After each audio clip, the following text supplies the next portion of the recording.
அஸ்ஸலாமு அலைக்கும் வரஹ்மத்துல்லாஹி வபரகாத்துஹு. அன்பிற்குரிய சகோதர சகோதரிகளே, திருக்குர்ஆனில் இலக்கிய நயம் என்ற தொடர் உரையின் 4வது நாளில் நம்ம அமர்ந்திருக்கிறோம். நேற்றைய தினம் அரபு மொழியில் உள்ள இல்திஃபாத் என்கிற ஒரு வகையை, அதாவது படற்கையாக பேசிக்கொண்டு வந்து முன்னிலைக்கு மாறுவது, முன்னிலையாக பேசிக்கொண்டு வந்து தன்னிலைக்கு மாறுவது, இப்படியான ஒரு இலக்கியம் வந்து அரபு மொழியில் அதிகமாக இருக்கிறது.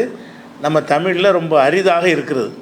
அப்போ அதுக்கு உள்ள சில உதாரணங்களை, எடுத்துக்காட்டுகளை சொல்லி ஏன் அப்படி செய்கிறாங்க என்ற விவரத்தையும் நம்ம சொன்னோம். நேற்று ஒரு 3 வசனங்களை இதுக்கு ஆதாரமாக எடுத்து காட்டியிருக்கிறோம். மேலும் சில வசனங்களை பார்த்துட்டிங்கன்னு சொன்னால் இந்த இல்திஃபாத் என்றால் என்னங்கிறது உங்களுக்கு முழுமையாக புரிஞ்சிடும். அதற்கு முன்னாடி ஒரு விஷயத்தை நம்ம அறிந்து கொள்ளணும். அதாவது அந்த இலக்கியம்னா என்ன? நிறைய பேருக்கு அதனுடைய தாத்பரியம் விளங்க மாட்டேங்குது. இலக்கியம்னு சொன்னால் ஒரு பொருள், சாப்பாடு இருக்குன்னு வைங்களேன், சாப்பாடை வந்து ஒரு அலுமினிய தட்டில் போட்டு அந்த சாப்பாடை கொடுத்தோன்னு வைங்களேன், அதுவும் அதே சாப்பாடு தான். அதே சாப்பாட்டை அழகாக பேக் பண்ணி அலங்கரித்து நல்லா கவர்ச்சி பண்ணி அதை எடுத்து கொடுத்தோன்னு அதுவும் அதே சாப்பாடு தான். ஆனால் இது வந்து ஈர்க்கும். இந்த கவர்ச்சியான பேக்கிங்கில் கொடுக்குறது வந்து ஈர்க்கும். அந்த காலத்தில் பொட்டணம் போட்டு கொடுப்பாங்க. இந்த பருப்பு இதெல்லாம் என்ன செய்வாங்க, சீனியெல்லாம் பேப்பரில் பொட்டணம் போட்டு கொடுப்பாங்க. அதே சீனி தான். இன்றைக்கி வந்து பேக்கிங் பாக்கெட் போடுறான், கலர்ஃபுல்லான பாக்கெட்டு போட்டு அது கவர் பண்ணி உள்ளே தூசி போகாமல், அழுக்கு போகாமல், வண்டு போகாமல் பாதுகாத்த நிலையில் அதை தரும் பொழுது அதை ஆர்வமாக வாங்குகிறாங்க. ரெண்டும் ஒன்று தான். மூட்டையிலேருந்து பேக் பண்ணி வாங்கிட்டு போனாலும் ஒன்று தான். நம்ம சீனியை மட்டும் தான் சாப்பிட போகிறோம். அந்த கவர்ச்சியாக உள்ளதை தூக்கி எரிஞ்சிருவோம். பாக்கெட்டை கிழித்து அவன் தான் அழகுக்கு போட்டிருக்கானே தவிர அதை நம்ம யூஸ் பண்ண போகிறதில்ல. ஆனால் அப்படி கொடுத்தா தானே ஈர்க்குது. ஒரு மனிதன் வந்து ஒரு செய்தியை சொல்லும்போது அதை ஈர்க்கிற விதமாக கொடுக்கணும். எந்த ஒன்றை கொடுத்தாலும் சரி. ஸ்டார் ஹோட்டல்லாம் பரிமாறும்போது அது வைக்கிற விதம், சும்மா இப்போ கை துடைக்கிற துணியை கூட அழகாக மடித்து ஒரு டைப்பாக வச்சுருப்பாங்க. அதை பார்த்தாலும் ஒரு அழகாக இருக்கும். அந்த தட்டு அடுக்கிற விதம் ஒரு மாதிரியாக இருக்கும். வெள்ளரிக்காய் வெட்டி வச்சா கூட அதை ஒரு டிசைன் பண்ணி வச்சுருப்பாங்க. சும்மா வெள்ளரிக்காய் வெட்டி கூறு மாதிரி போட்டு சாப்பிடலாம். ஆனாலும் என்ன செய்கிறாங்க, அதை கொடுக்குற விதத்தில் வந்து கவர்ச்சியை ஏற்றுவாங்க.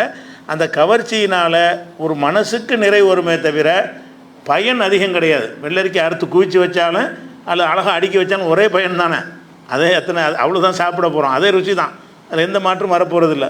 அதே மாதிரி பொங்கல் செய்கிறாங்களா, பொங்கலை செஞ்சாங்க, முந்திரி பருப்பு இப்போ அதெல்லாம் நட்டி வைப்பாங்க ஒரு அழகுக்காக வேண்டி. அதை பார்க்கும்போது என்ன செய்யும்னா அந்த பொங்கல் சாப்பிடணும் நமக்கு ஆர்வம் வரும். அப்போ அந்த மாதிரி தான் சும்மா சாதாரணமாக சொல்கிறதை விட ஒரு ஈர்க்கிற மாதிரி, மூளைக்கு வேலை கொடுக்குற மாதிரி, ஒரு கவர்ற மாதிரி ஒரு லேபிளை போட்டு செய்வதற்கு பேர் தான் இலக்கியம். இலக்கியம்னா என்னென்னு கேட்டால் டைரெக்டாக சொல்கிறதை விட கொஞ்சம் கவனத்தை ஈர்க்கிற மாதிரி, ஒரு ரசிக்கிற மாதிரி கொடுத்தா என்னவாக இருக்கும், ஒரு சிறப்பாக இருக்கும். உதாரணமாக வந்து இப்போ ஒரு பாட்டு கூட, முஸ்லீம் பாட்டு, அனிபாவுடைய பாட்டு உதாரணத்துக்கு சொன்னால் என்ன செய்வான்னா, பெண்கள் வந்து சூரியன் உதிக்கிறதுக்குள்ளே சுபுகு தொழுதுருவாங்க அப்படின்னு சொல்ல வேண்டியதுக்கு என்ன செய்வார்னு கேட்டால், கடல் குளித்து கதிரவன் தான் உதிக்கும் முன்னால் உடல் குளித்து ஒழு எடுத்து சுபுகு தொழுவான்னு சொல்லுவார் அவர். அது அந்த கதிரவன் இருக்கிற சூரியன் உதிக்குதுல, அது வந்து கடல்லேருந்து குளிச்சுட்டு வரதான். கடலில் தானே உதிக்குது. கடல் குளித்து கதிரவன் உதிக்கிறதுக்கு முன்னாடின்னு ஒரு வர்ணனை சும்மா சேர்க்கிறார். அந்த வர்ணனை கழிச்சிட்டு பார்த்தா சூரியன் உதிக்கிறதுன்னு அர்த்தம். அவ்வளோதான். அந்த வர்ணனை கழிச்சிட்டு பார்த்தீங்கன்னா சூரியன் உதிக்கிறதுக்கு முன்னாடின்னு சொல்லிவிடலாம். சூரியன் உதிக்கிறதுக்கு முன்னாடின்னு சொன்னால் அதில் ஈர்ப்பு கம்மியாக இருக்கிறது. அதையே கொஞ்சம் மெழுகு பூசி ஒரு கவர்ச்சியை ஏற்படுத்தி கடல் குளித்து கதிரவன் தான் உதிக்கும் முன்னால் அப்படின்னு சொல்லும் பொழுது சூரியன் உதிக்கிறதுக்கு முன்னாடின்னு சொல்லிட்டு போயிடலாம். ஏன் அப்படி சொல்லலைன்னா ரெண்டும் ஒன்று தான். ஆனால் அப்படி சொன்னால் அதிக ஈர்ப்பு இருக்காது. இப்படி சொன்னால் அந்த வார்த்தையில் ஒரு நம்ம அந்த பேக்கிங்கை பார்த்து கவர்ச்சியை ஆசைப்படுறோம்ல, ஒரு கவர்ச்சியான முறையில் ஒரு பொருளை தரும் பொழுது நம்ம ஆசைப்படுறோம். அந்த மாதிரி இந்த கார்பெட்னால் விரிச்சிருக்கிறோம். இந்த கார்பெட் இல்லாமையும் தொழலாம்ல. தொழுவலாம் தான். ஆனால் கார்பெட் எதுக்கு விற்கிறோன்னா பார்க்க நல்லா இருக்கும், ஒரு கவர்ச்சியாக இருக்கும் அப்படிங்கிற மாதிரி. இந்த கவர்ச்சி இனிமை என்பது வந்து எல்லா பொருளும் இருக்கிற மாதிரி மொழியிலையும் இருக்குது. அந்த மொழியில் சாதாரணமாக சொல்வதை விட ஒரு ஓமையாக சொன்னால், ஒரு பழமொழியாக சொன்னால், ஒரு சிந்தித்து அதை ரசிக்கிற மாதிரி ஒரு தோரணையில் கொடுத்தால் அது விரும்பத்தக்கதாக இருக்கும். அதுக்கு தான் இது. அதுக்கு தான் அல்லாஹ் என்ன செய்கிறான்னு கேட்டால், அந்த மக்கள்கிட்ட இருந்த அந்த வழக்கத்தை அல்லாஹ் அங்கீகரிக்கிறான். இது மக்கள்கிட்ட இந்த இலக்கியத்தில் மனிதன் தானே படைத்தான், அவன் பாஷையில் குர்ஆன் அருளப்படுது. அல்லாஹ் என்ன பார்க்குறான்டா, அவங்க எதையெல்லாம் ரசிக்கிறாங்களோ அதில் வந்து கழிக்க வேண்டியதை கழிச்சிட்றான். பொய், ஆபாசம் அதுகள்லாம் கழிச்சிட்டு சரியான விஷயங்களில் ரசிக்கிறதுக்கு தகுந்த விஷயங்களை வந்து நல்லா பயன்படுத்துகிறான்ட்டு இந்த பார்வையில் பார்த்தா தான் என்ன செய்யும், அது நமக்கு விளங்கும். அதே மாதிரி வந்து இப்போ தென்றல் வீசுகிற பற்றி ஒரு கவிஞன் படிக்கிறான். எப்படி படிக்க, தென்றல் காட்டு வருது, அந்த தென்றல் காட்டு வருதுன்னு சொல்லிட்டு போயிடலாம்ல. தென்றல் வருதுன்னா விஷயம் முடிஞ்சு போச்சு. அவன் என்ன செய்கிறான்னு கேட்டால், நதியில் விளையாடுதான். அந்த தென்றல் வந்து நதியை கடந்து வரும்ல, ஆற்றுல நதியில் விளையாடிட்டு குளிச்சுட்டு கொடியில் தலை சீவுதான். அங்கே கொடிகள் இருக்கும்ல, தலை சீவிட்டு நடந்த இளம் தென்றலன்னு படிக்கிறான். அதுக்கு இன்னும் தென்றல் என்ன முடிஞ்சு வச்சு கதை. தென்றல் காற்றுன்னு ஒரு வரியில் சொல்கிறதுக்கு வந்து அந்த தென்றல் காட்டுக்கு சில வர்ணனைலாம் சொல்லி அது என்னமோ ஆற்றுல குடிக்கிற மாதிரியும் குடிச்சிட்டு அந்த கொடிகள்லாம் தலையை சீவுற மாதிரியும் ஒரு பெண்ணு மாதிரியும் கற்பனை பண்ணி படிக்கிறான்ல. இதில் மொத்தத்தில் கழிச்சா என்ன, தென்றல் காட்டு தான் அர்த்தம். அது கழிச்சிட்டு பார்த்தீங்கன்னா கருத்துக்குள்ளே தான் நிற்கும். அந்த கருத்தை சொல்வதற்கு உள்ள பேக்கிங் தான் இதெல்லாம். அந்த கருத்தை சொல்வதற்கு கவர்ச்சிகரமான பேக்கிங் பண்ணி சொல்கிறாங்கல்ல, அதான் கவிஞர்களுடைய வேலை. அந்த கவிஞர்கள் வந்து சும்மா பொய்யும் கற்பனையும், பொம்பளையை வர்ணிக்கிறது, மதுபானத்தை வர்ணிக்கிறது, இப்படியெல்லாம் செய்வாங்க. அதுகளை இஸ்லாம் கழிச்சிருது. அது வந்து கெட்டதை வந்து நல்லது மாதிரி காட்டக்கூடிய அனைத்தையும் ஒழிச்சிட்டு நல்லதையும் கவர்ச்சியாக கொடுக்கலாம்ல. பிரியாணி கவர்ச்சியாக கொடுக்க, பன்றி அரிசி கொடுக்க முடியாது, அது மாதிரி தான். சாராயத்தை கவர்ச்சியாக கொடுக்குற வேலையை இஸ்லாம் செய்யாது. ஆனால் பிரியாணியை கவர்ச்சியாக கொடுக்கலாம்ல, ஹலாலான ஒன்று தானே. அந்த மாதிரி தான் இஸ்லாம் என்ன செய்யுதுன்னா அந்த இலக்கியத்திலேயே இடத்த வச்சுருக்கு. அவங்க சொன்ன அனைத்தையும் ஏற்றுக்கொள்ளவே இல்லை. ஆனால் எது வந்து அனுமதிக்கப்பட்டதாகவும் மனிதனுக்கு நன்மை தரக்கூடியதாகவும் இருக்கிறதோ அதை வந்து ஒரு ஈர்க்கும் வகையில் கொடுக்கறது அப்படிங்கிறது தான் இதனுடைய அடிப்படை. அதனால தான் இந்த இல்திஃபாத் அந்த வகையில் வருது. அந்த இல்திஃபாத்துடைய இன்னொரு வகை பாருங்கள். எதுக்கு இது எதுக்கு தேவையில்லாமல் இப்படி எல்லாம் சொல்கிறேன்னு நினைப்பீங்க. அது தேவையில்லாமலாம் சொல்லலை. இது ஒரு ஈர்ப்பாக இருக்கும். அந்த இன்னும் சொல்லப்போனால் அரபியர்களுக்கு ரொம்ப ஈர்ப்பாக இருக்கும். அவங்க இந்த மாதிரி இதில் பழகணும். அவங்க இந்த மாதிரி இல்திஃபாத் அடிப்படையிலான வாசகங்கள் வந்து தமிழில் அதிகமாக பயன்படுத்துறதுல கம்மியாக நம்மள்கிட்ட இருக்கிறது. மேடையில் பேசிக்கிட்டு இருப்பான், பேசிக்கிட்டு இருக்கும்போது என்ன செய்வான், அவருக்கு வந்து ஒரு தலைவரை சொல்லி இந்த ஆட்சியில் இருக்கும்போது என்ன அநியாயம் பண்ணினார்கள் அப்படின்னு சொல்லிட்டு வந்து நேரடியாக பேரை சொல்லி கூப்பிடுவான். அவங்க பேரை சொல்லி கூப்பிடுவோம், கருணாநிதியே அப்படிமா. கருணாநிதி அப்படி செஞ்சார் இப்படி செஞ்சான்னு பேசிட்டு வர்றவன் திடீர்னு கருணாநிதி உன்னை எச்சரிக்கணும்னு முன்னிலைக்கு மாறுவான்.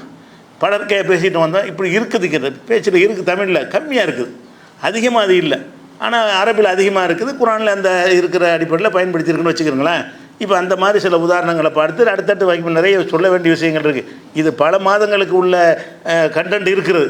ஆனால் எல்லாத்தையும் சொல்லிகிட்டு இருக்க முடியாது. ஒன்றையும் ஒரு சாம்பிள் சொல்லி நம்ம என்ன செய்யணும், கொண்டு போகணும். அதில் ஒரு விஷயம் என்னென்னு கேட்டால், 3வது சூறாவில் 9வது வசனம், ரப்பனா எங்கள் இறைவா. இதில் எங்கே இல்திஃபாத்துக்கு நீங்கள் முதல்ல கவனிச்சிருங்க, அர்த்தம் செஞ்சவனு அப்புறம் சொல்லுவோம். ரப்பனா எங்கள் இறைவா, இன்னக்க ஜாமிஉன் நாஸில் யௌமின் லா ரைப ஃபீஹி, சந்தேகமில்லாத ஒரு நாளில் மக்களை எல்லாம் நீ திரட்டுபவனாக இருக்கிறாய். அல்லாஹ்வை நோக்கி துவா செய்கிற ஒரு துவா இது. நம்மளுக்கு அல்லாஹ் கற்றுத்தர்றான். எப்படி கற்றுத்தர்றான்டா, ரப்பனா எங்கள் இறைவா, இன்னக்க ஜாமிஉன் நாஸி, நீ மக்களை திரட்டுபவனாக இருக்கிறாய். இல்லை யௌமின் லா ரைப ஃபீஹி, சந்தேகமில்லாத ஒரு நாளில், சந்தேகம் கிடையாது அந்த நாளில், அந்த நாளில் திரட்டுபவனாக இருக்கிறாய்.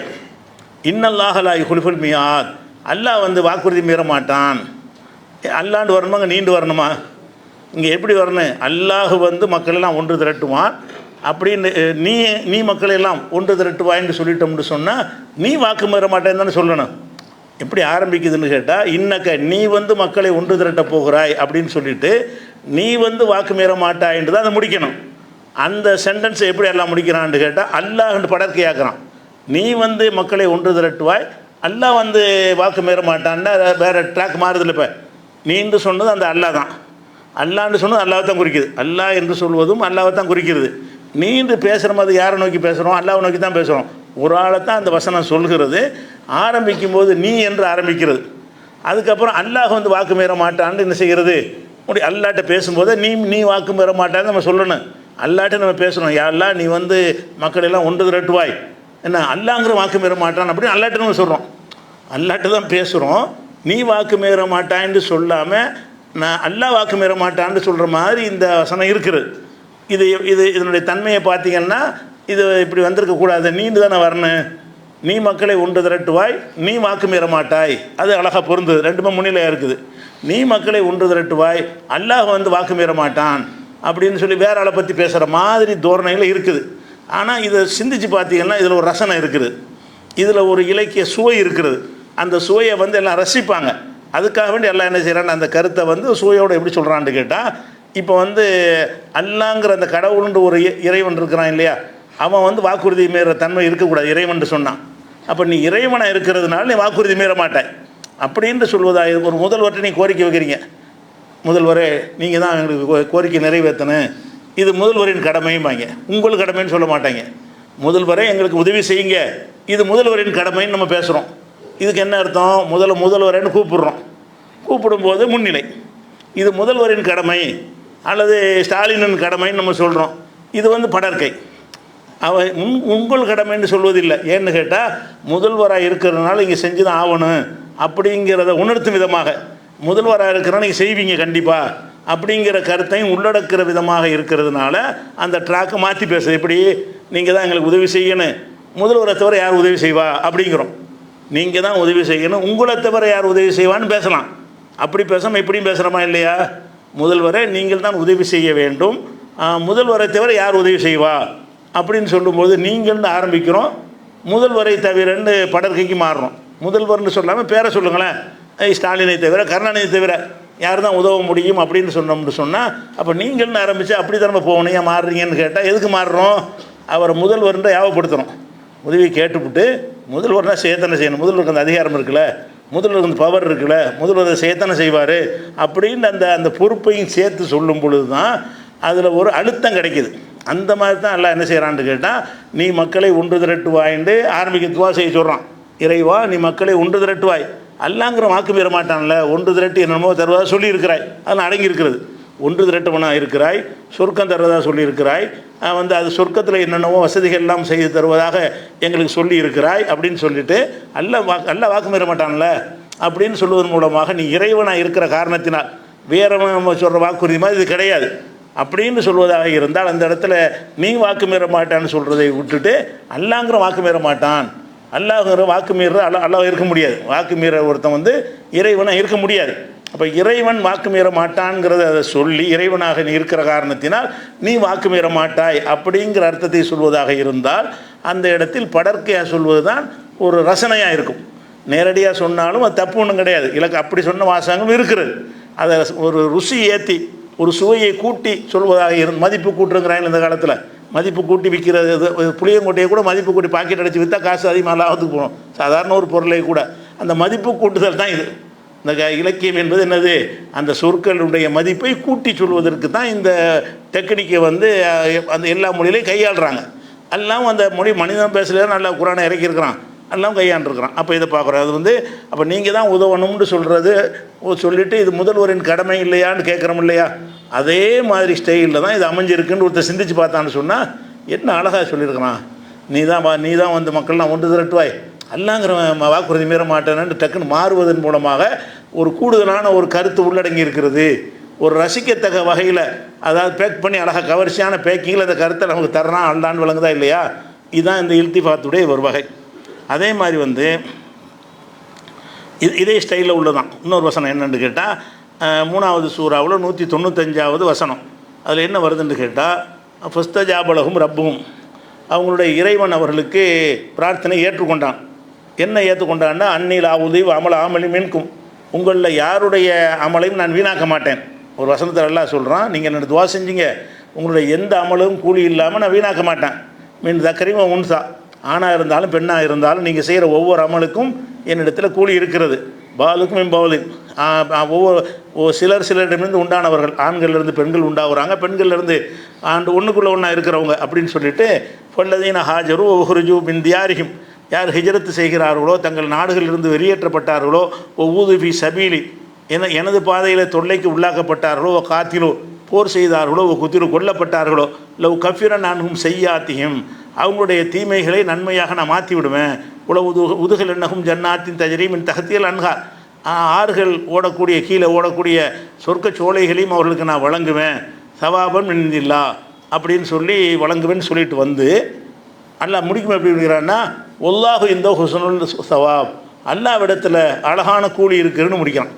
என்னிடத்தில் தானே வரணும், நான் வந்து இதை செய்வேன் நான் இதை செய்வேன்னு சொல்லிட்டு வந்து திடீர்னு எப்படி முடிக்குமா எப்படி செய்கிறான், என்னிடத்தில் இன்னும் அழகான கூலி இருக்கிறது அப்படின்னு சொல்கிறதுக்கு பதிலாக அல்லாஹ்விடத்தில் அழகான கூலி இருக்குதுன்னு முடிக்கிறான். அப்போ பேசிட்டு வந்த ஆரம்பம் எப்படி இருக்குது, நான் உங்களுடைய தவறுகள்லாம் மன்னிச்சிருவேன், உங்களுக்கு தீமையெல்லாம் நன்மையாக்கி தருவேன், நான் உங்களுக்கு சொர்க்க சொல்லையை தருவேன், உங்களுடைய எல்லா தவறுகளையும் மன்னித்து ஏற்றுக்கொள்வேன் அப்படின்னு சொல்லி நான் செய்வேன்னு சொல்லிவிட்டு இறுதியாக முடிக்கல என்ன வருதுன்னு கேட்டால் அல்லாஹ்விடத்தில் அழகான கூலி இருக்குது அப்படின்னு அல்லாஹ்விடத்தில்னு சொல்லி முடிக்கப்படுது. இதை பார்த்தீங்கன்னா ட்ராக் மாறுது, நல்லா தெரியுது. இந்த எப்படி வரணும், உன்னை என்னிடத்தில் வரணும், அல்லா தானே பேசுகிறான். நான் கூலி தருவேன், நான் மன்னிப்பேன் என்று சொன்னால் என்னிடத்தில் அழகான கூலி இருக்குதுன்னு சொல்லி முடிக்கணும். என்னிடத்தில் அல்லாஹ் சொல்லாமல் என்ன செய்கிறான்னா அல்லாஹ்விடத்தில் சொல்லித்தரான்ல நமக்கு, அல்லாஹ்விடத்தில் அழகான கூலி இருக்குது அப்படின்னு சொல்லும்போது அந்த அல்லாஹ் இருக்கிற காரணத்தினால் அவன்கிட்ட அந்த இதை விட இன்னும் சிறப்பான கூலியெல்லாம் இருக்குது.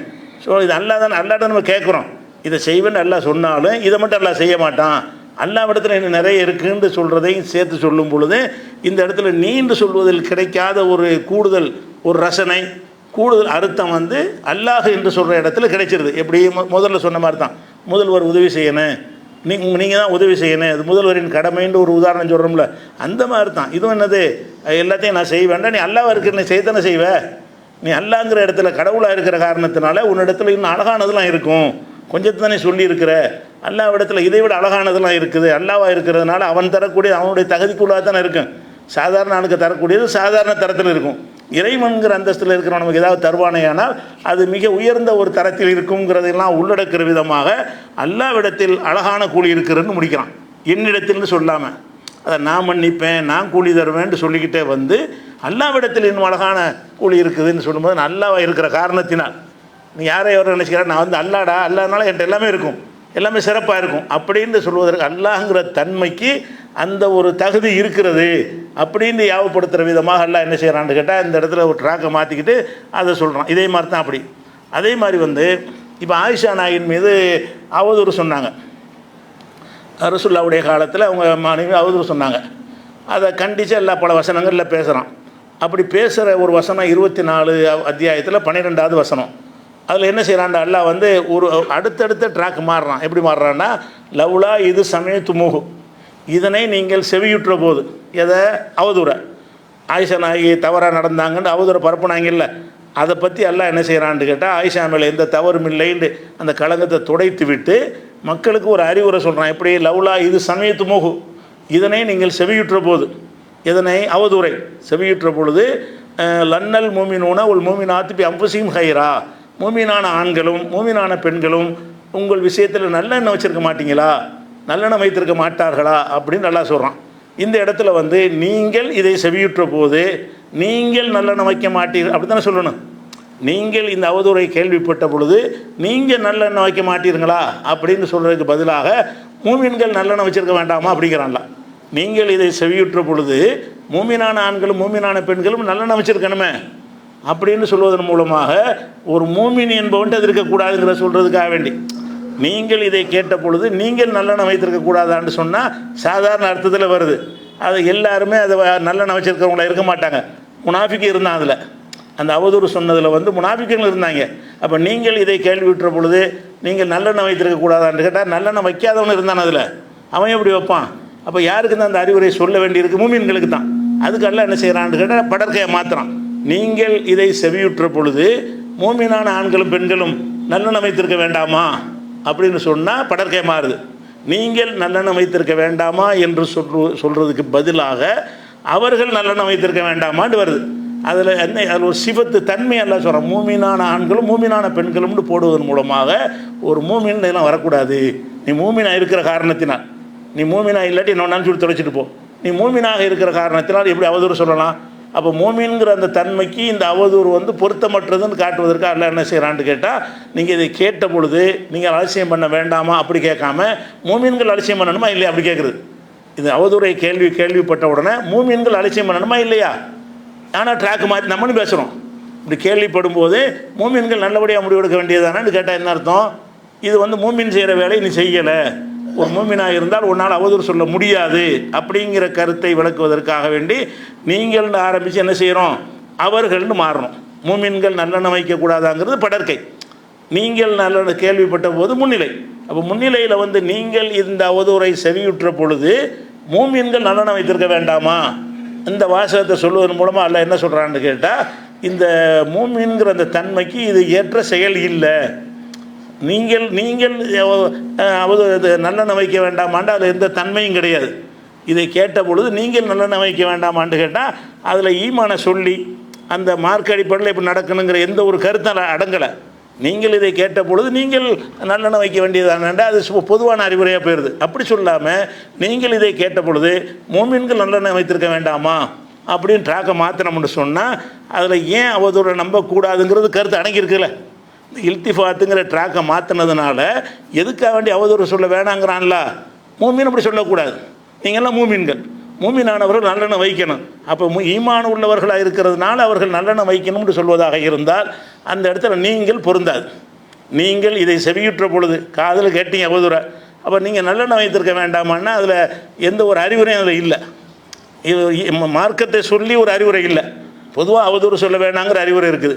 இந்த மாதிரி சொல்லும்போது என்ன வருதுன்னு கேட்டால் ஈமானை சொல்லி இதை கேள்விப்பட்ட பொழுது மூமினான ஆண்கள் நல்லெண்ணம் வச்சுருக்கணுமா இல்லையா, மூமினான பெண்கள் நல்லெண்ணம் வச்சுருக்கணுமா இல்லையான்னு சொல்லும் பொழுது அந்த ஈமானையே ஒரு கருவியாக பயன்படுத்தி ஈமான் இருக்கிற ஒருத்தனுடைய வாயில் அவதூறுலாம் வராது, கேள்விப்பட்டால் நீ பரப்ப மாட்ட, அதை அலட்சியப்படுத்திடுவாய், அதெல்லாம் அடங்குற விதமாக எல்லாம் என்ன செய்கிறான்னு கேட்டால் மூமின்கள் நல்லெண்ணம் வைத்து இது ஒரு அவதூறு என்று சொல்லியிருக்க வேண்டாமா அப்படின்னு சொல்வதன் மூலமாக ஈமான் உள்ளவர்கள், இறை நம்பிக்கை உள்ளவர்கள் இதை செய்ய மாட்டார்கள் அப்படிங்கிற ஒரு ஆழமான அர்த்தம் இருக்கா இல்லையா? அது நேரடியாக நீங்கள் கேள்விப்பட்ட பொழுது நீங்கள் நல்லெண்ணம் வைக்கக்கூடாதா என்று சொல்வதை விட இதை கேள்விப்பட்ட பொழுது மூமின்கள் நல்லெண்ணம் வைத்திருக்க வேண்டாமான்னு சொல்வதில் வந்து ஆழமான அர்த்தம் இருக்கா இல்லையா? இது வந்து ரசனையோடு பார்க்குறவங்கள தெரியும். கண்ணை விஞ்சவனுக்கு தெரியாது, என்னத்தான் பேக்கிங் பண்ணி கொடுத்தாலும் வாயில் திங்கிறப்படி தான் அவனுக்கு தெரியும். கண்ணை விஞ்சவனுக்கு என்ன செய்யாது, இந்த கவர்ச்சி இந்த அழகெல்லாம் தெரியாது. அப்போ அந்த மாதிரி அடிப்படையில் வந்து ஒரு அழகான ஒரு கவர்ச்சியான முறையில் எல்லாம் பேக் பண்ணி தர்றான்னா என்ன செய்யணும், அதை ரசிச்சுட்டு நம்ம சாப்பிட்றது அவதூறு சொல்லக்கூடாது மட்டும்தான் இல்லை. மெசேஜ் என்னது, அவதூறு நம்பாதங்கிறத மெசேஜ். அது அவதூறு சொல்லாத என்பதை வந்து எவ்வளோ அழகாக பேக் பண்ணி எவ்வளோ கவர்ச்சியான முறையில் எல்லாம் என்ன செய்யணும் அந்த வார்த்தைகளை போட்டு நமக்கு தருகிறான். இது மாதிரி உள்ள விஷயமாக இருக்கிறது. அதே மாதிரி வந்து குர்ஆனில் பல வசனங்களில் வரும். எப்படி வரும்னு கேட்டால், அல்லாஹ் வந்து வானத்திலிருந்து மழை இறக்குறான் அப்படின்னு சொல்லக்கூடிய வசனம் நிறைய இருக்குது. வானத்திலிருந்து அல்லாஹ் மழையை இறக்குறான், நாம் அந்த மழையின் மூலமாக பயிர்களை முளைக்க செய்கிறோன்னு அடுத்து வந்துடும். வானத்திலிருந்து அல்லாஹ் மழையை இறக்கிறான், அல்லாஹ் பயிர்களை முளைக்க செய்கிறான்னு தானே சொல்லணும். அல்லாஹ் என்பது படற்கை, நாம் என்று சொன்னால் தன்னிலை, நம்மளை பற்றி பேசுகிறது. நாங்கள்னா தன்னிலையில் வந்துடுது. ஆனால் அல்லாஹ் எப்படி ஆரம்பிக்கிறான்னு கேட்டால் பல வசனங்கள், இந்த கருத்துப்பட வசனங்கள் வந்து ஒரே மாதிரியாக நிறைய வசனம் இருக்குது. ஒன்று ஒன்றா பார்த்துட்டு மொத்தத்துக்கு ஒரே விளக்கம் தான், எல்லாமே ஒரே மாதிரி இருக்கிறதுனால அனைத்துக்கும் ஒரே விளக்கம் தான். ஹுவல்லதி அன்ஸல மினஸ் ஸமாஇ மாஅன், அவன் தான் வந்து வானத்திலிருந்து மழையை இறக்குகிறான், அவன் தான் ஆரம்பிச்சிச்சு. அது படற்கை. ஃபஅஹ்ரஜனா பிஹி, அதன் மூலம் நாம் வெளிப்படுத்துகிறோம். நபாத்த குல்லி ஷைஇன், ஒவ்வொரு பொருளுடைய விளைச்சலையும், அதிலிருந்து அதிகமான விளைச்சலை நம்ம வெளிப்படுத்துகிறோம். அல்லாஹ் மழை இறக்குறான், நான் வெளிப்படுத்துகிறேன். அது ஏன் நான் வெளிப்படுத்துகிறோன்னு இதுக்கு சொல்லணும், அல்லாஹ் வெளிப்படுத்துவான்னு தான் சொல்லணும். அல்லாஹ் தான் மழை இறக்குறான், அல்லாஹ் தான் மழை இறக்குறான்னு சொல்லும்போது அல்லாஹ் வெளிப்படுத்தினான் என்று சொன்னால் தான் மேலோட்டமான இலக்கியத்துக்கு சரியாக வருது. மேலோட்டமான இலக்கணத்தை பார்த்தீங்கன்னா அல்லாஹ் மழை இறக்குனா, அல்லாஹ் தான் முளைக்க செய்கிறான், அழகாக இருக்குமே அப்படின்னு நினைக்கிறோம். அது மேலோட்டமான அப்படி சொன்னால் தப்பு ஒன்றும் கிடையாது. ஆனால் அது ஒரு ருசிகரமாக இல்லை, அது ஒரு ரசனையாக இல்லை. அல்லாஹ் என்ன செய்யறான்டா ரசனையை சேர்த்ததுக்காக வேண்டி இப்படிமா ஏன் மாற்றினான்னு கடைசியாக சொல்கிறேன். ஒரே மாதிரி எல்லாம் இருக்கிறதுனால அம்புட்டு வசனத்தையும் பார்த்துட்டு எல்லாத்துக்கும் ஒரே ஆன்சர் தான் அது. அப்போ ஹுவல்லதி அன்ஸல மினஸ் ஸமாஇ மாஅன், அவன் வானத்திலிருந்து மழையை இறக்கினான், இது படற்கை. ஃபஅஹ்ரஜனா பிஹி, அதன் மூலம் நாம் வெளிப்படுத்தினோம். நபாத்த குல்லி ஷைஇன், ஒவ்வொன்று. அப்போ நாம்னு சொல்வது யார், அல்லாஹ் தானே. அப்படின்னா நாம் எதுக்கு சொல்லணும், அவன் தானே மழை இறக்குறான், அவன் வெளிப்படுத்தினான். ஃபஅஹ்ரஜான்னு சொல்லணும், அவன் வெளிப்படுத்தினான் என்று சாதாரண நடையில் சொல்வதாக இருந்தால், இலக்கியத்தை கழிச்சிட்டு சொல்வதாக இருந்தால் அல்லாஹ் வந்து மழை இறக்குறான், அல்லாஹ் வந்து முளைக்க செய்கிறான். இதில் எப்படி இருக்குது, அல்லாஹ் மழை இறக்கிறான், நான் முளைக்க செய்கிறோன்னு மாறுது. ரெண்டு அல்லாஹ் தான். நாம்னு சொல்லுவது அவன் தான், அல்லாஹ் இறக்குறான்னு சொல்லுவது அவன் தான். ரெண்டுக்கு வித்தியாசமாக இருக்கா? இது எங்கே இருக்குதுன்னு கேட்டால் இது 699 வசனத்தில் இருக்குது. அதே மாதிரி வந்து இதே மாதிரி கருத்து 35:9 எடுத்துக்கிறேங்க. ஒரே மாதிரி தான் எல்லாமே இருக்கும். ஒல்லாஹ் உள்ளது அரசலர் ரியாக, அல்லாஹ் தான் காற்றுகளை அனுப்புகிறான். பொத்துசீரு சஹாபன், அது மேகங்களை கிளர்ந்தலை செய்கிறது. காற்று அனுப்பினோன்னு மேகத்தை எல்லாம் அப்படி திரட்டுகிறது. திரட்டினவுடனே சுக்குனாகு இலா பலதின் மையத்தின், செத்துப்போன ஊர்களுக்கு அதை மழையாக நாம் பொழிவிக்கிறோம். இங்கே வந்து அல்லாஹ் தான் காற்று அனுப்புகிறான்னு சொல்லிட்டு மழையாக வந்து அல்லாஹ் பொழிவிக்கிறான்னு தானே சொல்லணும். அப்படி சொல்லாமல் அல்லாஹ் என்ன செய்கிறான்னா நாம் பொழிவிக்கிறோங்கிறான். அல்லாஹ் வந்து காற்றை அனுப்பி மேகங்களை ஒரு பக்கமாக திரட்டி அதன் மூலமாக மழையை பொழிய செய்கிறான்னு சொல்வதற்கு பதிலாக அல்லாஹ் காற்றை அனுப்பி மேகங்களை ஒன்றுதலை செய்கிறான். செய்தவுடனே நாம் அதை மழையாக பொழிவிக்கிறோம். அவன் பொழிவிக்கிறான்னு சொல்லாமல் நாம் தன்னிலையாக மாறுது. படற்கையிலேருந்து தன்னிலையாக மாறுது. 35:9 இதே இதே இதே சொல்லி 7:57 இருக்குது. இதே மாதிரி காற்று அனுப்புகிறான், நாம் இதே இருக்குது. அதே மாதிரி வந்து 27:60 வசனத்தில் அம்மன் ஹலக்க சமாவாத்தி உள்ளார், வானங்களையும் பூமியையும் படைத்தவன் யார், அஞ்சலுக்கும் இனசமாய் மான், வானத்திலிருந்து உங்களுக்கு மழையை தண்ணீரை இறக்கியவன் யார் அப்படின்னு கேட்டுட்டு யார் படைத்தவன் படற்கையை கேட்குது. அம்பத் நாபிகி, அதன் மூலம் நாம் முளைக்க செய்கிறோம். ஹதாயிக்க தாத்த பகஜத்தில், பெரிய கவர்ச்சிகரமான பல தோட்டந்துறவுகளை நம்ம என்ன செய்கிறோம், முளைக்க செய்கிறோம். மாக்கானலுக்கு மண் தும்பிது ஷஜரகா, அதில் ஒரு மரத்தை கூட உங்களால் உற்பத்தி செய்ய முடியாது அப்படின்னு சொல்லும் பொழுது, அப்போ வானத்திலிருந்து தண்ணீரை அவன் இறக்கினான்னு சொல்லிவிட்டு நாம் தோட்டந்துறவுகளை முளைக்க செய்கிறோம். அவனிலிருந்து நான் மாறுது. அவன் சொல்லும்போது படற்கையாக இருக்கிறது, நாம்னு சொல்லும்போது என்னவா இருக்குன்னா தண்ணிலைக்கு மாறுகிறது. இது 27:60 வசனத்தில் இருக்குது. இதுவும் ஒரே மாதிரி தான் இருக்குது, எல்லாம் ஒரே மாதிரி தான் இருக்குது. அதே மாதிரி 31:10 வசனத்தை எடுத்துக்கிட்டிங்கன்னா ஹலக்க சமாவாத்தி பி கைரி அமதின் தரவுனகா, வானங்களை நீங்கள் பார்க்கின்ற தூண்கள் இல்லாமல் அல்லாஹ் படைச்சிருக்கான். தூணுன்னு ஒன்று இருக்குது, ஈர்ப்பு சக்தி தூண் இருக்குது.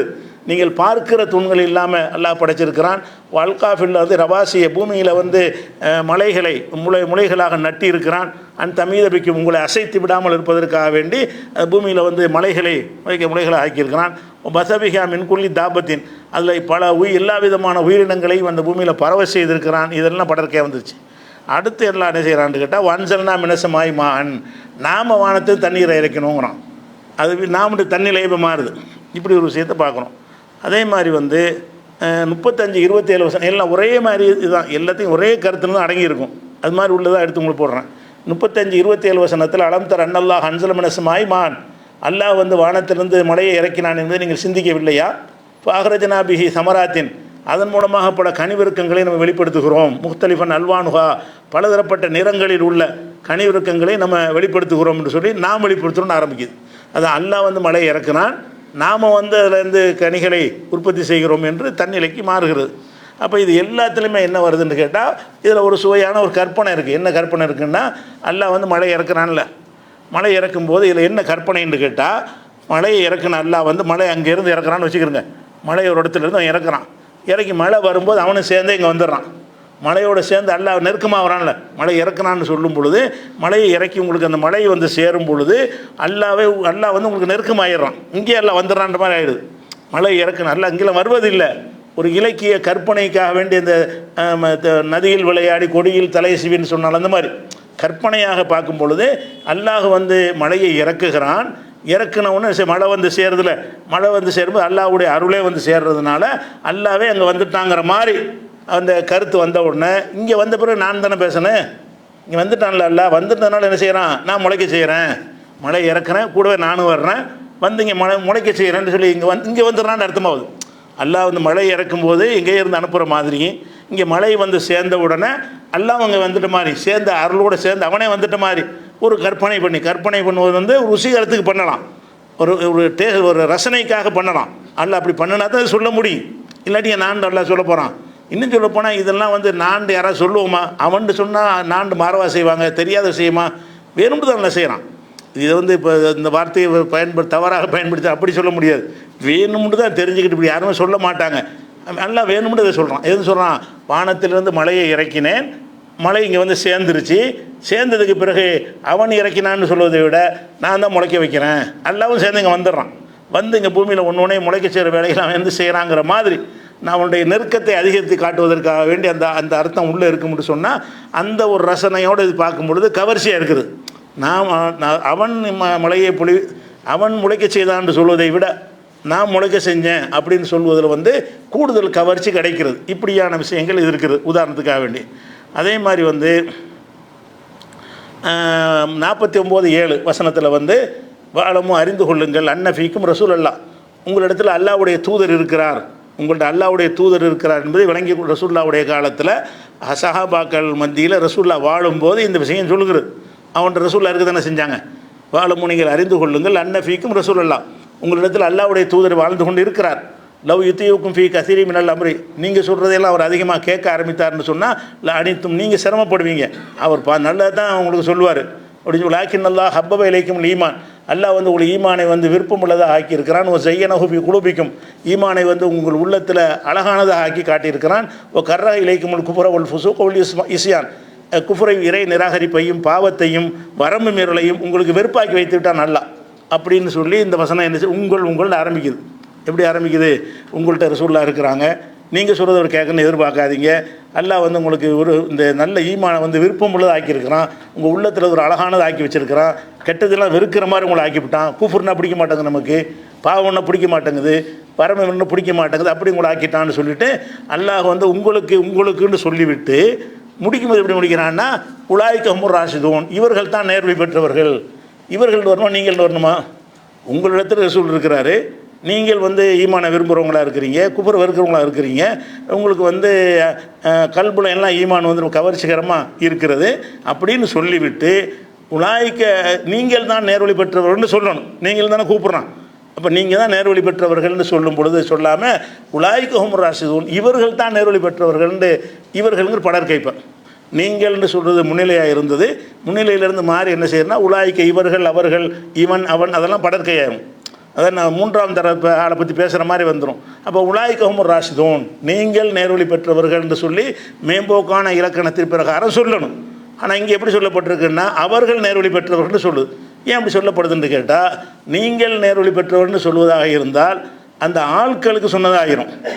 அவர்கள்னு சொன்னால் இந்த தன்மையெல்லாம் இருந்தால் தான் நேர்வழின்னு வரும். அவர்கள்னு சொன்னால் எவர்கள்? யார் வந்து ஈமானை விரும்புகிறார்களோ, குஃப்ரை வெறுக்கிறாங்களோ, பாவத்தை வெறுக்கிறாங்களோ, எந்த தன்மையெல்லாம் முந்தின வசனத்தில் சொல்லப்பட்டிருக்கிறோ அந்த தன்மையெல்லாம் இருந்தால் தானே வெற்றி பெற முடியும். நீங்கள் வெற்றி பெற்ற பிறப்பில் வெற்றின்னு அர்த்தம் வந்துடும். நீங்கள் தான் வெற்றி பெற்றவர்னு மனுஷனை சொன்னோம்னு சொன்னால் அந்த மனுஷன் வந்து அவனே வெற்றி பெற்றுவான்னு அர்த்தமாயிரும். ஆனால் வெற்றி பெறுவதற்கு என்ன வேணும்? இந்த தன்மையெல்லாம் இருக்கணும். அப்போ உங்களுக்கு அல்லாஹ் இதெல்லாம் ஏற்படுத்திட்டான். இவர்கள் தான் வெற்றி பெற்றவர்கள்னா என்ன அர்த்தம்ன்றா இந்த தன்மையெல்லாம் இருக்கிறவர்கள். நீங்கள் எல்லாரும் கிடையாது, நீங்கள் எல்லாரும் வெற்றி பெற மாட்டீங்க.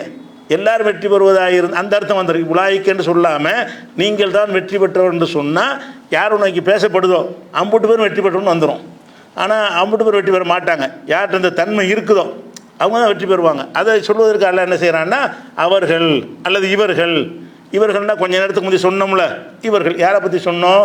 அல்லாஹ் உங்கள்கிட்ட அல்லாஹ்வுடைய ரசூல் இருக்கிறாரு, அவர் உங்கள் சொல்லலாம் கேட்க தேவையில்லை, உங்களுக்கு ஈமான அல்லாஹ் விருப்பமானது ஆக்கிட்டான், அதை கல்புல அலங்கரித்து வச்சுருக்கிறான், உங்களுக்கு வெறுப்பாக்கி குஃப்ரு பாவத்தையெல்லாம் வெறுக்கத்தக்கதை ஆக்கிட்டான் அப்படின்னு சொல்வதை அறிந்து கொள்ளுங்கள் அப்படின்னு சொல்லும் பொழுது இந்த தன்மையெல்லாம் யார்கிட்ட இருக்கிறதோ அவர்கள் தான் வெற்றி பெற்றவர்கள். அவர்கள்னு சொல்வது தான் அது பொருத்தமானது. இப்படியான விஷயத்தில் என்ன செய்யுது? இது மாதிரி நிறைய இருக்குது. இந்த உதாரணத்துக்கு இது மாதிரி நீங்கள் குர்ஆனை படிக்கும்போது இந்த மாதிரி படர்க்க அவர்னு சொல்லிவிட்டு அவரை பற்றியே நீண்டு சொல்கிற மாதிரி வரும், அவர்னு சொல்லிவிட்டு அவரை பற்றிய நான்கு சொல்கிற மாதிரி வரும். வந்து இந்த அவர்னு வருது மாதிரி நான்கு வருது, எப்படி சரியாக வரும்னு நீங்கள் யோசிக்க தேவையில்லை. நீங்கள் சிந்திச்சு பார்த்தீங்கன்னு சொன்னால் அதில் இந்த மாதிரியான ஒரு ஆழமான கருத்து நீங்களே விளங்கி ரசிக்கலாம். ரசித்து அதை விளங்கும்போது என்ன செய்து கூடுதலாக ஒரு கவர்ச்சிகரமான ஒரு தன்மை அதில் கிடைக்கும். இது ஒரு விஷயமாச்சு. இதுக்கு பேர் இல்திஃபாத்துக்கு வந்து சாம்பிளுக்கு தான் உங்களுக்கு சில வசனங்களை சொல்லி காட்டிருக்குது. நிறைய இருக்குது. ஒரு 200 அளவுக்கு எடுக்கிறதா இருந்தால் என்ன செய்யலாம்? குர்ஆனில் 200 சொல்ல முடியாது, ரமலான் முறை பத்தாது. அதனால் உங்களுக்கு சாம்பிளுக்கு சில உதாரணத்தை எடுத்து காட்டியிருக்கிறது. நீங்களே வாசிக்கும்போது எதையெல்லாம் இந்த ட்ராக் மாறுற மாதிரி தெரியுதோ அதில் ஒரு சிந்திச்சு படிக்கணப்போ ஏன் இப்படி எல்லாம் மாற்றுறான், இப்படி சொல்கிறத விட இப்படி சொல்வதனால என்ன கூடுதல் அர்த்தம் வருது, என்ன ரசனை அதில் இருக்குது, இப்படி சிந்திச்சு நீங்கள் படித்து பார்த்தீங்கன்னு சொன்னால் தமிழில் படித்தா கூட அது வழங்கும். இதை விளங்குறதுக்கு மொழி தெரிய தேவையில்லை. நீங்கள்ன்றது அவர்கள்னு தமிழில் வரதானே செய்யும். அரபி தெரிஞ்சது அறிய தேவையில்லை. தமிழில் படித்தா கூட அது ஏன் நீங்கள் வந்து மறையும் அவர்கள்னு வருது அப்படின்னு நீங்கள் சிந்தித்து பார்த்து விளங்கி கொள்ளலாம்ங்கிறது ஒரு விஷயத்தை விளங்கிக்கணும். அடுத்ததாக வந்து இது மாதிரி நிறைய இருக்குது. அதுக்கடுத்து என்னென்னு கேட்டால் ஒரு சில விஷயங்களை வந்து ஓமைன்னு சொன்னோம்ல, அந்த ஓமையாக சில விஷயங்களை அல்லாஹ் என்ன செய்கிறான்னு கேட்டால் உருவகமாக சில விஷயங்களை எல்லாம் சொல்லுவான், ஓமையாகவும் எல்லாம் சொல்லுவான். இப்போ ஒரு வசனத்தில் என்ன இருக்குன்னா, ரசூலுல்லாஹ் பற்றி குர்ஆனில் சொல்லும் பொழுது ரசூல் ஸல்லல்லாஹு அலைஹி வஸல்லம் அவர்களை ஒளின்னு சொல்கிறான்ல. ரசூலுல்லாஹ்ங்கிற மனிதர், அவர் ஒளிலாம் கிடையாது. ஆனால் ஒளினா இந்த வெளிச்சத்துக்கு தான் ஒளிங்கிறது, இதுதான் ஒளி. ஒளிங்கிறது என்னது? பல்பு கூட ஒளி கிடையாது. அதிலிருந்து வரக்கூடிய அந்த பிரதிபலிக்கக்கூடிய வெளிச்சத்தை தான் நம்ம ஒளின்னு சொல்ல முடியும். அப்போ முஹம்மது ஸல்லல்லாஹு அலைஹி வஸல்லம் வந்து ஒளியா மனிதரா? நல்லா தெரியுது. ஆனால் அவரை பற்றி அல்லாஹ் என்ன செய்கிறான்டா குர்ஆனில் வந்து 5வது அத்தியாயத்தில் 16வது வசனத்தில் அல்லாஹ் சொல்லி காட்டுறான், கது ஜாக்கும் மினல்லாஹி, அல்லாஹ்விடமிருந்து உங்களுக்கு வந்துவிட்டது நூறுன், ஒளியும், கிதாபுன் முபீன், தெளிவான வேதம். தெளிவான வேதம் வந்ததுனால வேதத்தை குறிக்காது. ஒளி என்று சொல்லி வேதத்தை சொல்கிறான்னு சொல்ல முடியாது. வேதத்தையும் சொல்லிட்டு வேதமும் உங்களுக்கு வந்து விட்டது, ஒளியும் வந்து விட்டது அப்படின்னு சொல்லி என்ன செய்கிறான் அல்லாஹ் வந்து ரசூலுல்லாஹ் பற்றி ஒளிங்கிறான். அப்போ இந்த ஒளிங்கிற விஷயம் இன்னொரு இடத்துல என்ன செய்யறான், இதே விஷயத்தை வந்து 33வது அத்தியாயத்தில் 46வது வசனத்தில் ஓ தாயன் இலல்லாஹி பியதினிஹி, அல்லாஹ்வுடைய கட்டளையோடு மக்களை அழைக்கக்கூடிய ஒரு அல்லாஹ்வின் பக்கம் அழைக்கிறவராக அவர் அனுப்பியிருக்கிறேன். ஓ சிராஜ முனீரா, ஒளி வீசும் விளக்காக அனுப்பியிருக்கிறேன். சிராஜனா விளக்கு, முனீர்னா ஒளி வீசுறது, நூறுலேருந்து உள்ள வார்த்தை தான். ஓ சிராஜ முனீரா, ஒளி வீசும் விளக்காக இவர் அனுப்பியிருக்கேங்கிறான். ஒரு இடத்துல ஒளியை இறக்கியிருக்கிறோங்கிறான், ஒரு இடத்துல ஒளி வீசும் விளக்காக இருக்கிறான். இந்த இடத்துல இந்த இலக்கியம்ங்கிறத ஒன்று விளங்காத கூமுட்டை இருந்தான்னு வைங்க, அவங்க எப்படி இது விளங்கிடுவாங்க, எப்படி விளங்குனாங்க? இன்றைக்கி இந்த பரளவின்னு ஒரு கூட்டம் என்ன செய்கிறாங்கன்னா, ரசூலுல்லாஹ் ஒளியாக இருந்தார்கள், ரசூலுல்லாஹ் இருக்கிற இடத்துல வெளிச்சம் சுத்தமாக பவர்ஃபுல்லாக இருக்குமா, ரசூலுல்லாஹ் டீப் லைட் மாதிரி இருப்பாங்களாம். அவங்க வெளியே இருட்டில் நடந்தாங்கன்னா அப்படி பயங்கர வெளிச்சமாக இருக்கும். கீழே ஊசியை போட்டால் அவங்க வெளிச்சத்தில் எடுத்துடலாம், ஊசி கீழே விழுந்தால் கூட ரசூலுல்லாஹ்ட்டேருந்து வர்ற வெளிச்சத்தில் எடுத்துடலாங்கிறாங்க. அவனுக்கு இலக்கியம் படிக்கலை. இலக்கியம்னு ஒன்று இருக்குது, எதுக்கு சொல்கிறோம்னு கேட்டால், இலக்கிய அர்த்தம் ஒன்று இருக்குது, நேரடி அர்த்தம் ஒன்று இருக்குது. நேரடி அர்த்தத்தை கடந்து உள்ள அர்த்தம் எங்கெங்கெல்லாம் வருது அதை சரியாக புரிஞ்சுக்கிறணும். புரியலைன்னா வழிகேட்டில் கூட விட்டுரும். அந்த மாதிரி என்ன செய்கிறாங்கன்னா, ரசூல் ஸல்லல்லாஹு அலைஹி வஸல்லம் அவர்கள் ஒளின்ற உடனே அப்போ இருட்டாக இருக்கிற இடத்துல ரசூலுல்லாஹ் கொஞ்சம் நிப்பாட்டினா லைட்லாம் அமர்த்திடலாம். அப்போ ரசூலுல்லாஹ் இடத்துல உட்காந்தாங்கன்னு வைங்களேன், வெளிச்சம்லாம் தேவையே இல்லை அப்படிங்கிற மாதிரி வந்துடும். அப்படி அர்த்தம் செய்வதா, அல்லது இந்த ஒளி எதுக்கு ஒளி எதுக்கு உதாரணமாக சொல்லுவாங்க? பொதுவாக இந்த இடத்துல எல்லாம் இருட்டாக போச்சுன்னா என்ன உங்களுக்கு தெரியுமா? இது எல்லா லைட் அமர்ந்து போச்சு, இது என்னன்னு கேட்டால் உங்களுக்கு சொல்ல முடியுமா? சொல்ல முடியும். இது என்னென்னு சொல்ல முடியும்? முன்னாடி பார்த்துருந்தா அதை சொல்லிடுவீங்க. பார்க்காம இருந்தீங்கன்னா இது என்ன இருக்குதுன்னு கேட்டால் சொல்லுவீங்களா? அப்போ இதுதான் இது இன்ன பொருள்னு காட்டுவதற்கு ஒளி அவசியம்.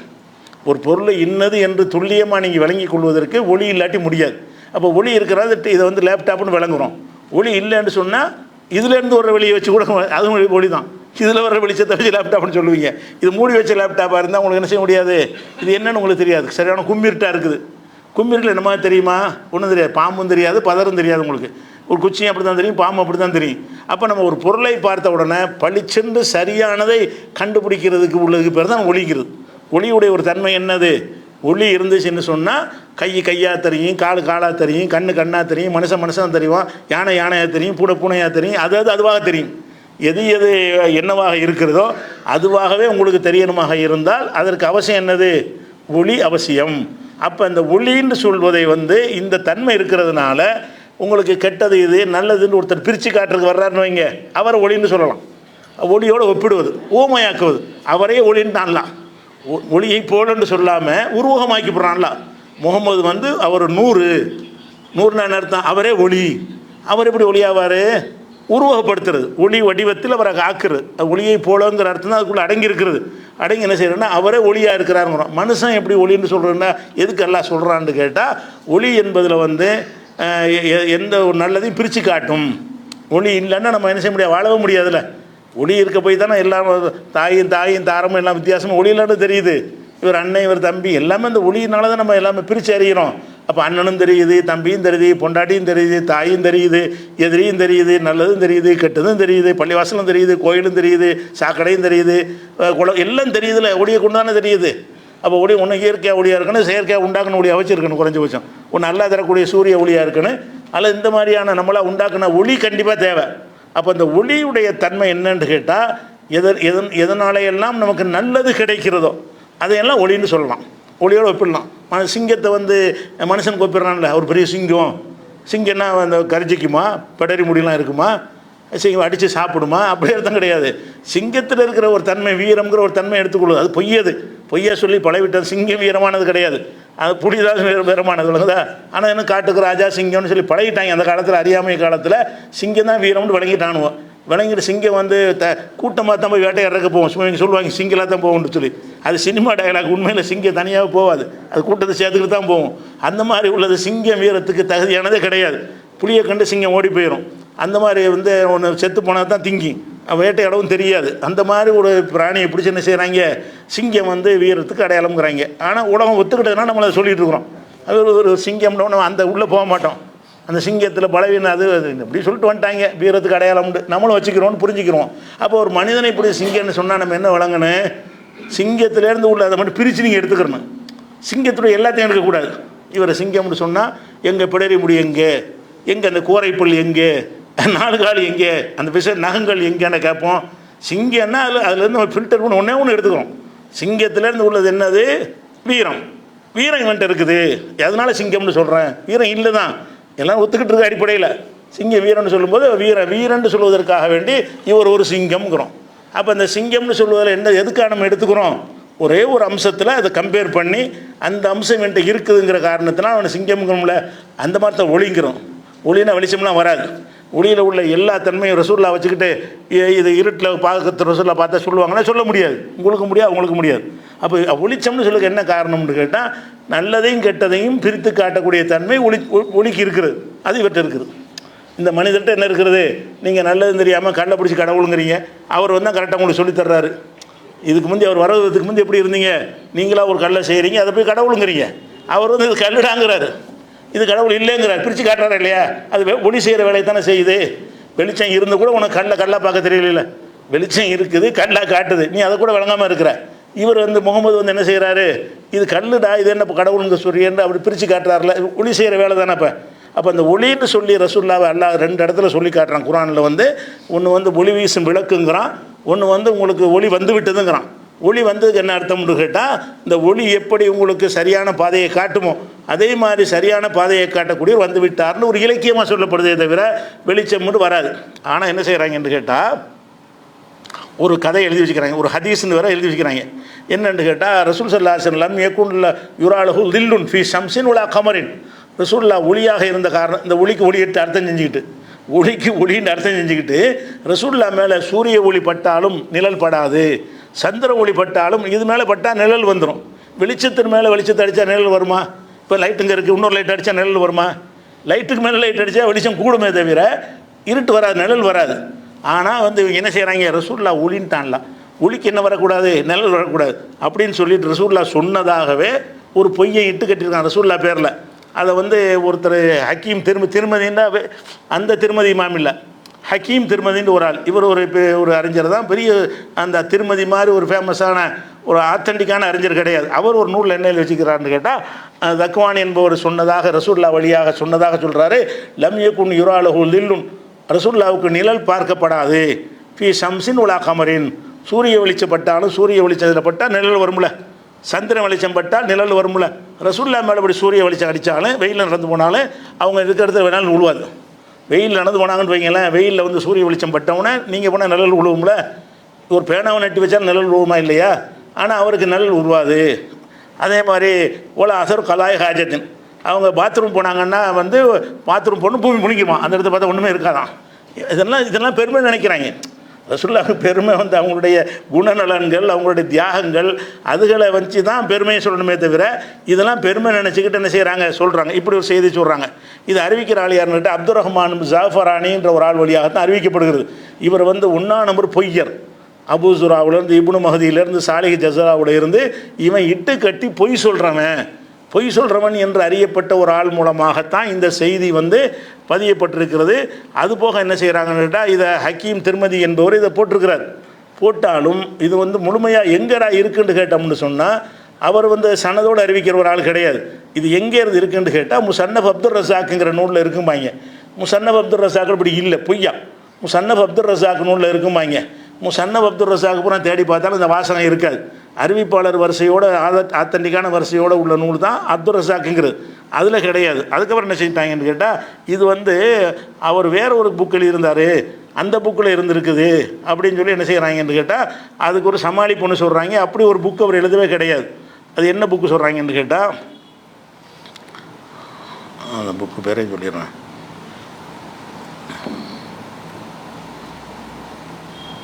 சரி, இது ஒன்று அப்படி வச்சுக்கிறோங்க. அப்போ இவரை வந்து அப்போ ரசூல்லா வந்து நிழல் படாதுன்னு சொல்கிறாங்கல்ல, அப்படி எதுக்காக சொல்கிறாங்கன்னு கேட்டால், இந்த 100 அல்லாஹ் சொன்ன ஒரு விஷயத்தை 100 விளங்கிட்டாங்க. வெளிச்சத்துக்கு நிழல் வருமா? வெளிச்சமாக இருக்குது, ஒரு வெளிச்சம் அடிச்சுக்கிட்டு இருக்குது, அதில் வந்து நிழல் வர என்ன செய்வீங்க? அதில் எந்த இன்னொரு வெளிச்சத்தை அடிச்சிங்கன்னா அது நிழல் கடத்துமாட்டா? கடத்தாது.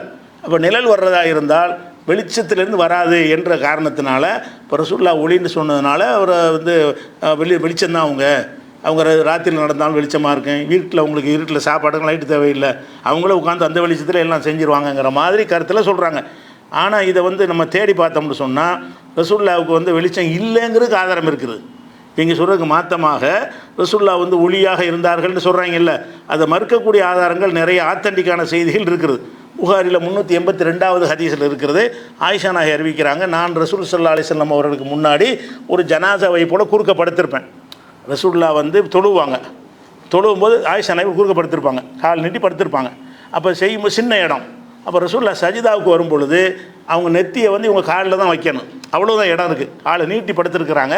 இப்போ நீட்டி படுத்துருக்கும் ரசூல்லா அங்கே தொழுதாங்கன்னு வைங்க, சஜிதா செய்யும்போது அவங்க காலில் கொண்டு போய் நெத்தியை வைக்கிற மாதிரி வரும். அப்போ ரசூல்லா என்ன செய்வாங்கன்னு கேட்டால் விரல்னால இந்த காலில் குத்துவாங்க. அப்படியே உடனே வந்து நான் என் காலை மடக்கிக் கொள்வேன். ஆயிஷா நாயகி சொல்கிறாங்க, நான் ஜனாசாவை போல் குறுக்கே நான் படுத்திருப்பேன். ரசூல்லா சஜிதாவுக்கு போகும்போது விரல்களால் என்னுடைய காலில் குத்துவார்கள், உடனே நான் காலை மடக்கிக் கொள்வேன். அப்போ ஏன் கையினால் இது குத்தணும்? சஜிதா செய்ய வரும்போது தெரியுமில்ல, அதை பார்த்து மடக்கிற வேண்டியதானு ஒரு கேள்வி வரும்போது சொல்கிறாங்க, ஒல்புயூத்து யௌமைதின் பிஹா லைஸ பிஹா மசாபிஹு, அந்த காலத்தில் வீட்டில் விளக்கெலாம் கிடையாதுங்கிறாங்க. அப்போ ரசூல்லா வெளிச்சமாக 2 விளக்கு தான் இல்லையா? இருட்டாக இருந்ததுனால தான் என்ன செய்கிறது, ரசூல்லா சஜிதா செய்ய வர்றது எனக்கு தெரியலை. ஒரு விரல்னால குத்தினவுடனே சஜிதாவுக்கு வரப்போகிறாங்க அப்படின்னு நினச்சி நான் காலை மடக்கிறேன். வெளிச்சமே இல்லை, விளக்கு இல்லை, வீட்டில் விளக்கு இருந்தால் கூட செஞ்சுருக்க மாட்டாங்க. வீட்டில் வந்து விளக்கு வச்சுருந்தாங்கன்னு சொன்னால் ரசூல்லா சஜிதாவுக்கு வரப்போவதை அவங்க செயலையே பார்த்து அறிஞ்சிருவாங்கல்ல. அது வந்து விரல்னால குத்தி செய்கை செய்ய வேண்டிய தேவையில்லை. அதுக்கு ஆயிஷா நாயிட்ட கேட்கும்போது சொல்கிறாங்க, உல் புயூத்தி யௌமைதின் லைஸ பிஹா மசாபிஹு, எங்கள் வீடுகளில் வந்து விளக்கெல்லாம் கிடையாது, அதனால் சீக்கிரம் படுத்துருவாங்க. மகர் இஷா தொழுது முடித்தவுடனே படுத்துருவாங்க. இரவில் பணிகள்லாம் செய்ய முடியாது, இருட்டாக தான் இருக்கும். அப்போ இருட்டில் தான் நாங்கள் வாழ்ந்து கொண்டிருந்த காரணத்தினால அவங்க சஜிதாவுக்கு செய்ய வருவது எனக்கு தெரியலைங்கிறாங்க. இவங்க சொல்ல நெசமாக இருந்தால் அவங்க வெளிச்சமே நமக்கு தெரியுமே. ரசூல்லா வெளிச்சமாக இருந்தாங்கன்னா வெளிச்சம் ருக்கு செஞ்சால் அவங்களுக்கு தெரியும். வெளிச்சமே ருக்கு பண்ணுதுன்னு வைங்க, தெரிய தானே செய்யும். வெளிச்சமாக சஜிதா பண்ணுதுன்னு வைங்க, தெரிய தானே செய்யும். அப்போ சஜிதா செய்ய ரசூல்லா வரும்போது இவங்க காரில் குத்த வேண்டிய அவசியமே கிடையாது. அவங்களா பார்த்து என்ன செய்வாங்க, இந்த சஜிதா செய்ய போகிறாங்கன்னு விளங்கிக்கிட்டு செஞ்சுருவாங்க. அப்போ இது புகாரில் வரக்கூடிய இந்த ஹதீஸின் மூலமாக என்ன வருதுன்னு கேட்டால், அவங்க ஒளியாக இருக்கலை.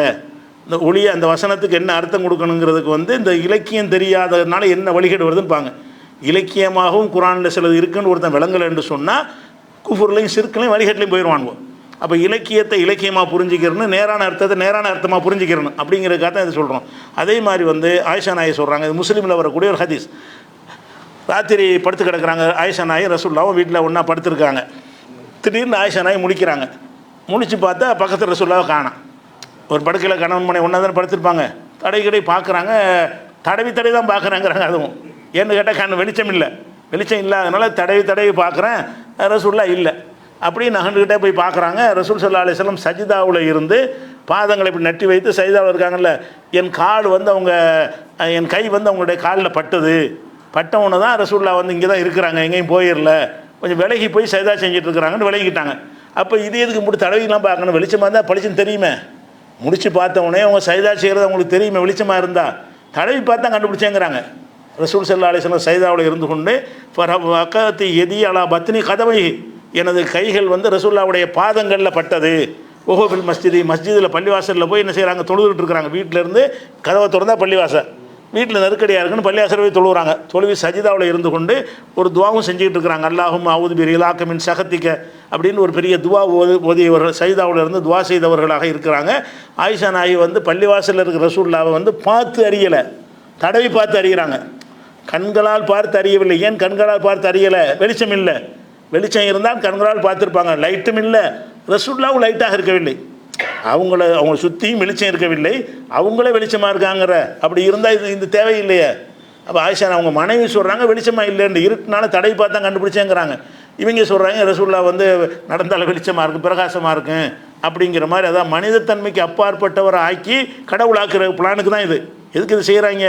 இப்படி தான் ஒவ்வொருத்தர் நபிமார்களை வந்து எல்லை மீறி புகழ்ந்து அல்லாஹ்வுடைய மகன்கிற அளவுக்கு ஒரு சாரார் சொன்னாங்கல்ல, அந்த மாதிரி அல்லாஹ் மாதிரி ஆக்கணமாக இருந்தால் இந்த மனித படைப்புகளில் டிஃப்ரெண்ட் ஆக்கி காட்டுற ரசூலுல்லாவை, உங்களை மாதிரி படைப்பு கிடையாது, அவர் ஒளி வெளிச்சமாக தான் இருப்பார் அப்படின்னு சொல்வதன் மூலமாக மனித படைப்புலேருந்து வெளியேற்றி கடவுள் நிலையில் கொண்டே அல்லாஹ் ஒளிக்கிறான்ல, அல்லாஹ் ஒளி ரசூலுல்லாஹ் ஒளி பற்றியலா அப்படிங்கிறதுக்காக வேண்டி அந்த விளையாட்டு பண்ணுறாங்க. இது எல்லாத்துக்கும் காரணம் என்னென்னு கேட்டால், அந்த இலக்கியத்தை விளங்காதும் இது சம்மந்தமாக வேறு ஹதீஸுகளை தேடி பார்க்காத முக்கியமான காரணம். அதே மாதிரி ரசூல் ஸல்லல்லாஹு அலைஹி வஸல்லம் அவர் என்ன செய்வாங்கன்னு கேட்டால், தொழுகையில் இருக்கும் பொழுது, இது வந்து புகாரியில் வரக்கூடிய ஒரு ஹதீஸு, ஒரு துவா செய்வாங்க, அதிகமாக செய்வாங்க. எப்படி? அல்லாஹும்ம ஜஅல் ஃபீ கல்பி நூரா, என்னுடைய உள்ளத்தில் ஒளியாக இருக்கிற ஒளி போய் கேட்பாங்களா? அவங்களே ஒளியாக இருக்கிறாங்க, ரசூலுல்லாஹ் ஒளி கேட்குறாங்க. எப்படி? அல்லாஹும்ம ஜஅல் ஃபீ கல்பி நூரா, என்னுடைய கல்பில் உள்ளத்தில் ஒளியை தந்து விடு. ஒஃபி பசரி நூறா, என் பார்வையிலையும் கொஞ்சம் ஒளியை கொடு. ஒஃபி சமயி நூறா, என்னுடைய செவிப்புலன்லையும் ஒளியை கொடுப்பாயாக. வான எமீனி நூறா, என் வலப்பக்கம் ஒளியை கொடுப்பாயாக. வான் எசாரி நூறா, என்னுடைய இடப்பக்கமும் ஒளியை கொடுப்பாயாக. ஓ ஃபௌகி நூறா, எனக்கு மேலையும் ஒளியை கொடுப்பாயாக. ஓ தகத்தி நூறா, கீழையும் ஒளியை தருவாயாக. ஓ அமாமி நூறா, எனக்கு முன்னாலேயும் ஒளியை தருவாயாக. ஓ ஹல்ஃபி நூறா, பின்னாடியும் ஒளியை தருவாயாக. ஒஜலின், எனக்கு எல்லாத்தையும் ஒளியாக்கி வைப்பாயாக. ரசூலுல்லாஹ் வந்து ஒளியை தருவாயாகன்னு கேட்குறேன். அவங்களே ஒளியாக இருக்கலை, எல்லாமே கண் வந்து நல்லா பிரைட்டாக இருக்கணும், நல்ல வெளிச்சமாக இருக்கணும், நல்ல பார்வை தெரியணுங்கிற மாதிரி துவா செஞ்சுருக்கிறாங்க. அப்போ ரசூல் ஸல்லல்லாஹு அலைஹி வஸல்லம் ஒரு ஒளியாக இருக்கவில்லை என்பதை இதிலேருந்து நம்ம என்ன செய்கிறோம்? விளங்கி கொள்கிறோம். அது போக என்னென்னு கேட்டால், ரசூல் ஸல்லல்லாஹு அலைஹி வஸல்லம் அந்த ஒளின்னு சொல்லக்கூடியவங்க இன்னொரு விஷயத்தையும் சொல்லுவாங்க. எப்படி சொல்லுவாங்கன்னு கேட்டால், முதல்ல அல்லாஹ் வந்து ரசூலாக தான் படைத்தான். அல்லாஹ் வந்து ஃபஸ்ட்டு உலகத்தில் எதையும் படைக்கிறதுக்கு முன்னாடி அவனுடைய ஒளியிலிருந்து ரசூலுல்லாஹ்வுடைய ஒளியை படைத்தானான். ஒளி எப்படி சுற்றிகிட்டே இருந்துச்சான். அந்த நேரத்தில் பூமி இல்லை, வானம் இல்லை, மலக்கு இல்லை, ஜிப்ரீல் இல்லை, மீகாயில் இல்லை, சொர்க்கம் இல்லை, நரகம் இல்லை, ஒன்றுமே இருக்கவில்லை, அல்லாஹ் மட்டும்தான் இருந்தான். அவனுடைய ஒளியிலிருந்து ரசூலுல்லாஹ்வுடைய ஒளியை படைச்சான்னு ஒரு ஹதீஸ் என்ன செய்கிறாங்க? இருப்பதாக பரப்பிட்டு இருக்கிறாங்க. அப்படி ஒரு ஹதீஸ் இருக்கான்னு ஹதீஸ் இல்லை. எந்த ஒரு ஹதீஸ் கிதாபுலையும் அந்த ஹதீஸ் கிடையாது. ஆனால் இட்டுக்கட்டின ஒரு ஹதீஸை வச்சுக்கிட்டு ரசூலுல்லாஹ் ஒளியை தான் முதல்ல படைச்சான் அப்படிங்கிற மாதிரி சொல்கிறாங்க. ஆனால் அதை பற்றி குர்ஆன் என்ன சொல்லுதுன்னு கேட்டால், ரசூலுல்லாஹ் என்ன சொல்கிறாங்கன்னு கேட்டால் அழகாக சொல்கிறாங்க. எப்படி? அதாவது ஹுலிக்கத்தில் மலாயிகத்து மின்னூர், ஒளியில் படைக்கப்பட்டது மலக்குகள் தான். ரசூலுல்லாஹ் மலக்கு இல்லையில, ஒளியில் படைக்கப்பட்டது மலக்கு. ஓ ஹுலிக்கல் ஜான்னு மாரிஜி மின்னார், நெருப்பில் படைக்கப்பட்டது ஜான், ஜின்னு வர்க்கங்கள் நெருப்பில் படைக்கப்பட்டது. ஓ ஹுலிக்க ஆதம் படைக்கப்பட்டார். மிம்மா உசி விளக்கும், உங்களுக்கு ஏற்கனவே அல்லாஹ் சொல்லியிருக்கிறான்ல, அதிலிருந்து படைக்கப்பட்டாருங்கிறாங்க, மண்ணில் இருந்து. அப்போ ஆதம்னு கொண்டு மனிதன் அர்த்தம். அப்போ மனிதன் வந்து மண்ணில் படைக்கப்பட்டான்னு குர்ஆன் சொல்லுகிறது. இவங்க என்ன செய்கிறாங்க? ரசூலுல்லாஹ்வுடைய ஒளியை மட்டும் தனியாக படைச்சு வச்சானா. அது எப்படி சொல்லணும்? ரசூலுல்லாஹ் வந்து ஆகாயத்தில் பொத்துன்னு இறங்கி தான் நீ சொல்லணும். அவர் அப்துல்லா மூலமாக ஆமினா மூலமாக, ஆமினா வயிற்றில் 10 மாதம் இருந்து அதுக்கு பிறகு எல்லா மனிதன் பிறந்தது போல் பிறந்து வந்திருக்கும் போது எப்படி ஒளியாக வந்தார்னு சொல்ல முடியும்? ஒளியாக சொல்லலாம். எப்படி சொல்லலாம்? நானே இந்த மனிதனுடைய சந்ததியாக ரசூலுல்லாஹ் வராமல் அந்த 570 ஆண்டு நபிங்கிறாங்கல்ல, அன்றைக்கி ஆகாயத்தில் பார்த்தோம், அப்படி உருவம் இறங்கி வந்துச்சு, அப்படி வந்துச்சுன்னா நீங்கள் சொல்லலாம் அல்லாஹ் இறக்கி வச்சுட்டான்னு சொல்லி மனித படைப்புன்னு சேர்க்காமல் இருக்கலாம். அவர் எப்படி வந்தார்? இதே மாதிரி குழந்தையாக இருந்தார், பால் குடித்தார், தவழ்ந்தார், ஆடு மேய்ச்சார், எல்லாமே மனிதனாக தானே இருந்தார். மனிதனுடைய விந்திலிருந்து தான் உற்பத்தி ஆகுறாரு, மனிதனுடைய தாயுடைய கருவையில் தான் வளர்கிறாரு. அவ்வளோ செஞ்சுட்டு மனிதனாக தான் குழந்தையாக இருக்கும்போது இருக்கிறாரு. மனிதன் படக்கூடிய எல்லா விதமான கஷ்டங்களையும் துன்பங்களையும் சந்தித்தார். நல்ல வரலாறு இருக்கிறது. எந்த வருஷம் பிறந்த ஒரு பக்கம் என்னென்னு கேட்டால், ரசூலுல்லாஹ்வுக்கு 1500 பிறந்தநாள் வரை கொண்டாடுவாங்க. எவ்வளோ முரண்டு பாருங்கள். அது ஆரம்பத்தில் இருந்தவர் அவர் தானே, அப்போ 1500 பிறந்தநாள் கொண்டாடுற அவர் அதிலே இருந்தார்னு சொல்லிக்கிறாங்க ஒரு பக்கம். அப்புறம் என்ன செய்கிறாங்க? அப்போ தான் 1500 வருஷம் ஆகுது. 1500 வருஷம் ஆகுது என்ன அர்த்தம்? 1100 வருஷம் பிறந்தநாள் கொண்டாடினேன் என்று சொன்னால் அவர் மனிதனாக பிறந்தார்னு அர்த்தம், மொழியில் படைக்கப்படலன்னு அர்த்தம். மனிதனுடைய தாய்க்கும் மனிதனுடைய தந்தைக்கும் பிறந்திருக்காருன்னு அர்த்தமாகுதா இல்லையா? அவ்வளோ முரண்பாடாக பேசுகிறாங்க. அது ஒரு விஷயம். அல்லாஹ் குர்ஆன் என்ன சொல்கிறான்னு கேட்டால், 6வது சூறாவில் 2வது வசனத்தில், ஹுவல்லதீ ஹலக்ககும் மின் தீன், உங்களை களிமண்லேருந்து படைச்சிருக்கிறான் அல்லாஹ். மனித இனத்துக்கு உள்ள விஷயத்தை எல்லாம் சொல்லி காட்டுறான். அதே மாதிரி வந்து 32:8 வசனத்தை சொல்லி காட்டுறான். பத ஹல்கல் இன்சானி மின் தீன், மனிதனை களிமண்ணிலிருந்து படைக்க துவங்கினான். முதல் மனுஷனுக்கு தான் இது, நம்மளாம் களிமண் கிடையாது. சும்மஜார நசலகு மின் சுலாலத்தி மிம்மாயின் மஹீன், பிறகு அவருடைய சந்ததிகளை வந்து அவரிடமிருந்து வெளிப்பட்ட நீர்ச்சத்திலிருந்து, அது விந்திலிருந்து அதை படைத்தான். அவர் மட்டும் களிமண்ணில் படைக்கப்பட்டார், பாக்கியெல்லாம் அவரிடமிருந்து வந்த விந்து துளியிலிருந்து படைக்கப்பட்டிருக்கிறாங்கன்னு அல்லாஹ் 32:8 வசனத்தில் சொல்லி காட்டுறான். அதே மாதிரி அல்லாஹ் சொல்கிறான் 35:11 சொல்லி காட்டுகிறான். உல்லாஹ் ஹலக்ககும் மின் துராபின், அல்லாஹ் உங்களை மண்ணிலிருந்து படைத்தான். சும்மமின் நுத்ஃபத்தின், பிறகு விந்திலிருந்து படைத்தான். மண்ணிலிருந்து படைத்தான் என்பது ஆதமுக்கு, விந்திலிருந்து படைத்தான் என்பது அவருடைய சந்ததிகளுக்கு. அப்போ முதல் படைப்பாக மண்ணிலேருந்து படைக்கிறான். அப்புறமேல உங்களையெல்லாம் வந்து விந்திலிருந்து படைத்தாண்டு இவ்வளவு தெளிவாக இருக்கும்போது இதில் ரசூலுல்லாஹ் வருவாங்களா வரமாட்டாங்க? உங்களுங்கிற வருவாங்களா வரமாட்டாங்களா? அந்த ரசூலுல்லாஹ் இந்த குர்ஆன் நமக்கு சொல்கிறாங்க. அப்போ நீங்கள் உங்கள்னு வருவதெல்லாம் அல்லாஹ்வுடைய ரசூலை சேர்த்து குறிக்கிறது. இவங்க அதை பிரித்து பார்த்து என்ன செய்கிறாங்க, அப்படி ஒரு கதையை புடைஞ்சிக்கிட்டு இருக்கிறாங்க. அது மாத்திரமெல்லாம் ரசூல் ஸல்லல்லாஹு அலைஹி வஸல்லம் வாழ்ந்த காலத்தில் என்ன செஞ்சாங்கன்னு கேட்டால், மக்கள்கிட்ட போய் ஒரு விஷயத்தை அல்லாஹ்வே சொல்ல சொல்கிறான். எப்படி சொல்ல சொல்கிறான்? குல் இன்னமான பஷர் மிஸ்லுக்கும், நபியை நீங்கள் மக்கள்கிட்ட போய் சொல்லணும், நான் உங்களை போன்ற மனிதன். அப்படின்னு என்ன அர்த்தம்? ஒளியெல்லாம் கிடையாதுன்னு தானே அர்த்தம்.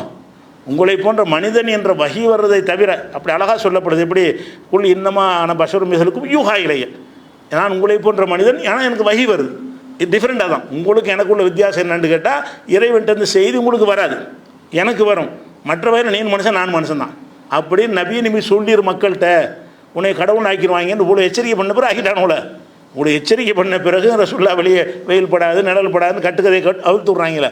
அப்போ அல்லாஹ் என்ன சொல்கிறா, குல் இன்னமான பஷர் மிஸ்லுக்கும், நான் உங்களை போன்ற ஒரு மனிதனாக இருக்கிறேன். யூஹா இலைய, எனக்கு வஹியாக அறிவிக்கப்படுகிறது. அன்னமா இலாஹுக்கும் இலாஹும் வாஹிதும், உங்களுடைய ஒரே இறைவன் அல்லாஹ்தான் என்று எனக்கு வஹி வருது. அதை தவிர நீனும் மனுஷன் நானும் மனுஷன் அப்படின்னு 18வது அத்தியாயத்தில் 110வது வசனத்தில் எல்லாம் சொல்லி காட்டுறான். அதே மாதிரி 43வது அத்தியாயத்தில் 6வது வசனத்திலையும் இதே வாசகம் இருக்குது. எப்படி? குல் இன்னமான பஷர் மிஸ்லுக்கும், நபியே மக்கள்கிட்ட போய் சொல்லிடுறேன், நானும் மனுஷன் சொல்லிவிடு, உங்களை போன்ற மனிதன் சொல்லிவிடுன்னு எச்சரிக்கை பண்ணுறான், உத்தரவு போடுறான். அப்போ ரசூல் ஸல்லல்லாஹு அலைஹி வஸல்லம் அவர்களை போய் மனிதர் என்று பேச சொல்கிறான்னா என்ன அர்த்தம்? இவங்க சொல்கிற மாதிரி டிஃப்ரெண்ட்டாக இருந்தால் அதை சொல்ல தேவையே இல்லை. எங்களை மாதிரி இல்லையப்பா, நீ வெளிச்சமாக அவ்வளோப்பா இருக்கன்னு கேட்டிருப்பாங்களே. நீ எங்களை மாதிரி இல்லையே, நீ டிஃப்ரெண்ட்டான அளவில் இருக்கன்னு கேட்டிருப்பாங்களே. அவங்க எப்படி சொல்லலை. அவங்க என்ன சொன்னாங்கன்னு கேட்டால், டிஃப்ரெண்ட் இல்லைன்னு தான் அவங்களோட வாதமை. ரசூலாக ஏற்றுக்கலன்னு கேட்டால், மாலிகாதர் ரசூல், இவர் என்ன ரசூல்? ஏக்குழு தாம், உணவு சாப்பிடுகிறார். எம்சி ஃபில் அஸ்வாக், கடை வீதிகளுக்கெல்லாம் போய் நடமாடுறாரு. இவர் போய் என்ன, நாங்களும் போகிறோம் அவரும் போகிறோம், இது என்ன அவர் இறை தூதருங்கிறாங்க. அப்போ இறை தூதர்கிட்ட டிஃப்ரெண்ட்டாக ஒன்றே அவங்க பார்க்கல.